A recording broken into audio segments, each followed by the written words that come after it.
In the heart of a small, close-knit village nestled between rolling hills and dense forests, there lived a man named Zuko. Zuko was known for his wisdom, hard work, and unwavering commitment to the community. For years, he had served as the village elder, guiding people through challenges and celebrating their successes. However, Zuko carried a burden that weighed heavily on his heart, one that he kept hidden from those around him. Many years ago, Zuko had a son named Kai, who was the light of his life. Kai was a bright and adventurous young man with dreams of exploring the world beyond the village. But Zuko, fearing for his son's safety, discouraged him from leaving. They had a heated argument, and Kai left home that very night, never to return. The pain of that unresolved conflict haunted Zuko, and he blamed himself for driving his son away.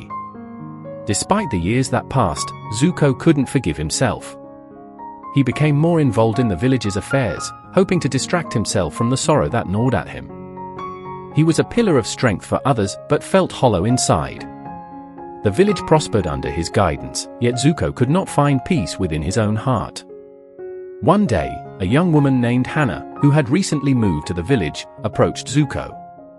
She was an artist who had traveled the world, capturing the beauty of distant lands on her canvas. Hannah had heard whispers about Zuko's son and noticed the sadness in the elder's eyes. She was curious about the story behind it. "Zuko," she said gently one evening as they watched the sunset from the hilltop, "I've heard so much about the good you've done for this village. But I sense there's something troubling you." Zuko looked at her, surprised by her directness. He sighed and shared his story with her, speaking about Kai for the first time in years. Hannah listened quietly, letting Zuko pour out his heart. After he finished, Hannah spoke softly, "Zuko, your love for your son is evident, but so is the pain you've carried for so long. Sometimes, we hold on to things so tightly that we forget how to let go. Holding on to guilt and regret has kept you from finding peace." Zuko was silent, contemplating her words. "But how can I let go of something so important? How can I forgive myself when I may have driven my own son away?" Hannah smiled gently. "Letting go doesn't mean forgetting or ignoring the past.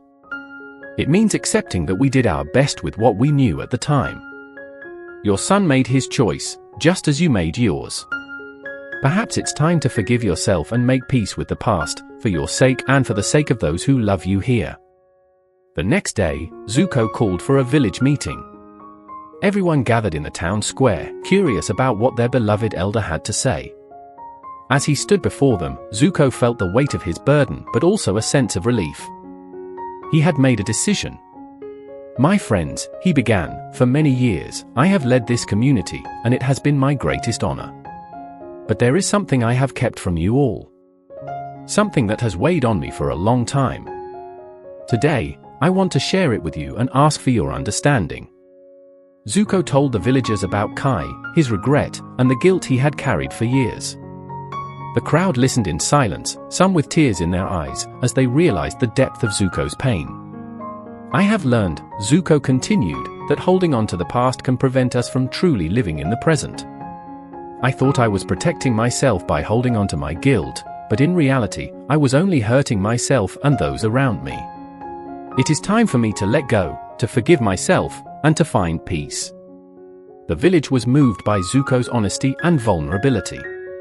They surrounded him with love and support, assuring him that he was not alone. They admired his courage to face his past and his willingness to teach them an important lesson about forgiveness and letting go. In the days that followed, Zuko felt a change within himself. He spent more time with the villagers, not as their elder, but as a friend. He also began to take long walks in the forest, where he would sit quietly, reflecting on his life and the choices he had made.